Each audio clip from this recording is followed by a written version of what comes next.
It is my pleasure to be with you. This is incredibly important and incredibly foreign to the way my brain works. I don't know how you do what you do in making information available. I can barely turn a computer on, and when it doesn't work, I cry for help.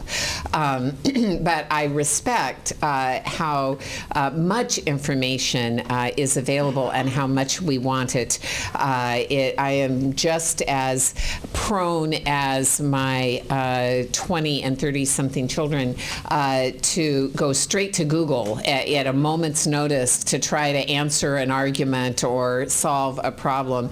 And I went to an orientation. I was on a UC board several years ago, and Google was still relatively new. I just starting to use the word as a verb, and went through their program, and I was so struck with their mission statement.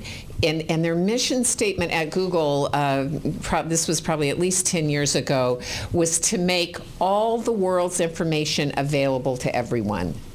To make all the world's information available to everyone as a mission statement. And everyone there was about that mission. And so to me, that sort of says what interoperability is about. Whether it's the federal effort to free the data or the Google goal to make all the world's information available to everyone, making just enough information for us to get our jobs done is usually where we get stuck. And it's that very getting stuck on what do I need that prevents the interoperability. And I have had, over the last, 18 months, a really up-close and personal experience with interoperability as we have been building the new eligibility and enrollment system for this grand adventure called implementing the Affordable Care Act. The notion of a single streamlined application and no wrong door and a single portal makes so much sense at 30,000 feet. But at the granular level, it has been enormously difficult, and the governance issues that you've been talking about, the data issues of what data do you need and what do you use it for, and who's going to input it and who's going to take it out, and all of these massive issues, that we have a system that is going to be functional, that is already functional, but that we are going to flip a switch on 1 week from tomorrow, and that was done in 15 months is heroic, and I know that many of you around this room have played a role in that. So part of the reason that I was very glad to be here today was to simply say thank you. This is a miracle. I don't know how you do what you do in every sense, but my small window on your world with the governance issues, with the goals of Covered California selling an insurance product, and just the issues of the difference between an entitlement product, which is Medi-Cal, and a product that you have to convince someone to buy, which is a market-based insurance product. Then you've got the state needs and the county needs, and you've got all of the community needs and never mind the providers and the networks, all that have to access this system.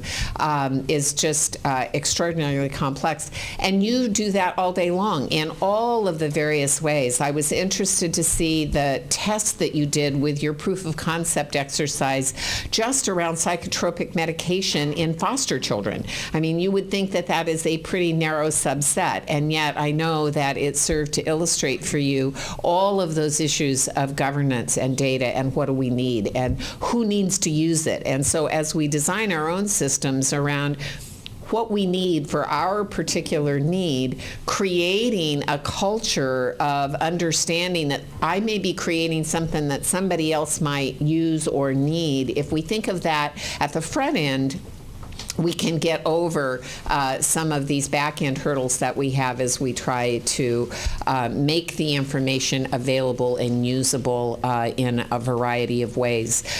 Clearly, the Affordable Care Act is creating extraordinary opportunities. There are challenges with those opportunities, and we're certainly facing them, but the project that we're in right now, the grant that allowed this work for a year to go on, is a direct result of that energy that has been created around providing information for health and human services. The work that we did last year in our Let's Get Healthy California project was around empowering people to do things in their own communities, whether it's a local organization or an individual with their own health. I started that project because I have often seen the group in Commonwealth, since it just came out, is the one that most people look at, when it comes out and ranks all the states, and it just came out and California was ranked 20th, which I was just so glad to be above the median. But the idea that you would rank a state according to its health. I was aware of the Minnesota project with its county ranking systems, and so I pulled some people together and we talked about it for a while and said, well, let's get as many, a cross-section of people in the room to look at what would it take to make California the healthiest state in the nation with some goal, and we set that goal of 2022. But part of it was around the data. I've always believed what you measure matters, and so let's look at the measurements. And I figured there were scores of measures that we could choose from. Boy, did I get away. There were thousands of measures that were out there, and nobody's measuring the same thing. And the idea that the Commonwealth could say that we are the 20th state in the nation against a particular index, and that's what gets the headline. You look at those indices, and they're all over the map, and no two states, I don't know how they do that. I guess they just wave a wand. But we did that work, and we worked very hard for 6 months to bring it down to 39 indicators. So of all the indicators that we considered for measurement, and there was a lot of robust engagement, as you would expect, we came up with 39 indicators. I think it would be fabulous if we could find a way to free the data to be interoperable around just those 39 indicators so that people could access it. We got a lot of pressure to mandate. People, come to my office all the time and they give me a good idea and they say, if you would just make everybody else do this, the world would be wonderful. So that is the part, that's what I think of as governance. How do you get the right people in the room to reach agreement about what data you're going to collect and what you're going to do for it and who's going to have access and how we're going to protect the privacy and all those things that you deal with day in and day out.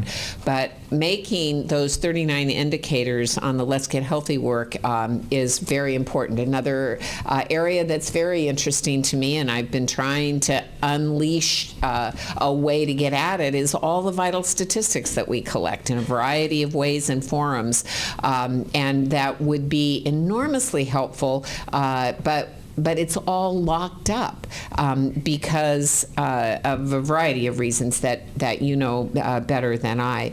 But I really my purpose in coming is to tell you how much I appreciate what you do and how foreign it is to me, what a different language it is that you speak, but that I am so glad that you do it, and to take just a few minutes and hear from you what you might want to tell me about what I should know. As Shel said, there are tons of demands and invitations, and I sort of choose where I go when I can get out of the office on the basis of who can I learn something from. And the idea that all of you would be collected here together, committed to addressing this issue of freeing the data and making systems interoperable so that we can share across departments and lines and jurisdictions between the counties and the state and the people that we serve in the counties. So I would like to take a few minutes, and Shel said that was okay, for me to hear from you what you need from leadership or what you need for me to understand about what you're doing. So Shel, if I could open it for questions, I would appreciate it.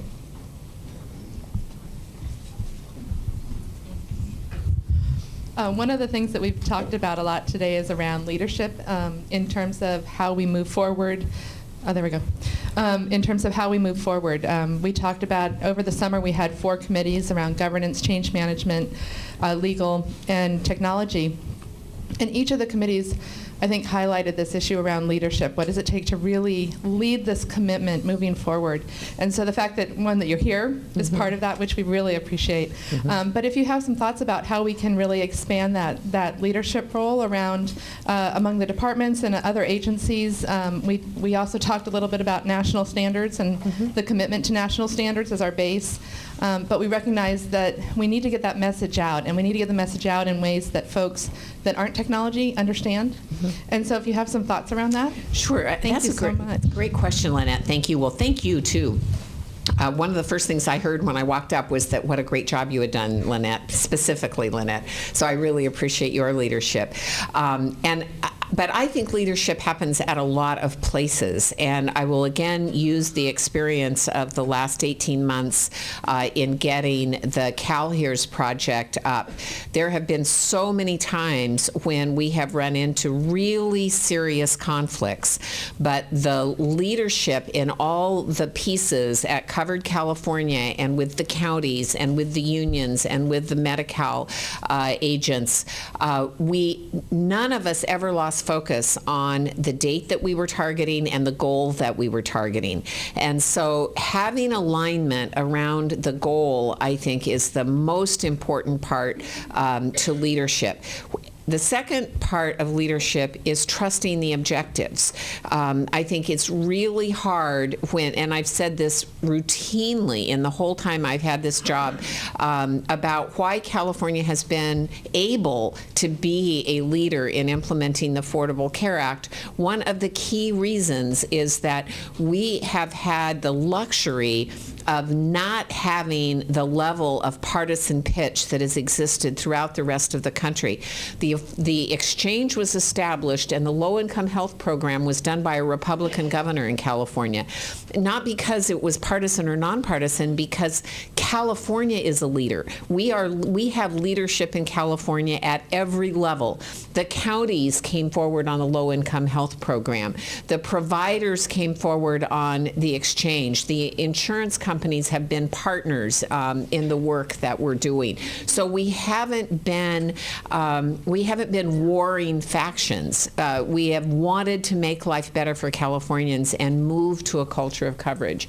And so getting alignment around what it is you want to achieve is critically important to leadership. So if we want to make information available so that we can be the healthiest state in the country by 2022, we have to communicate that message and say what each one of whoever the you is that each of us is talking to, what's in it for them, why this is going to work, and why they have an interest. One of the old adages is, the best decisions are the ones people think they made for themselves. So if you can invest people and empower them with the goal, with the spirit, with the energy to get the job done. That was one of the struggles in the Let's Get Healthy work that we did. Again, a lot of people came to that with an idea that we needed to have a plan at the end of it and a set of goals that we were going to legislate and we were going to require.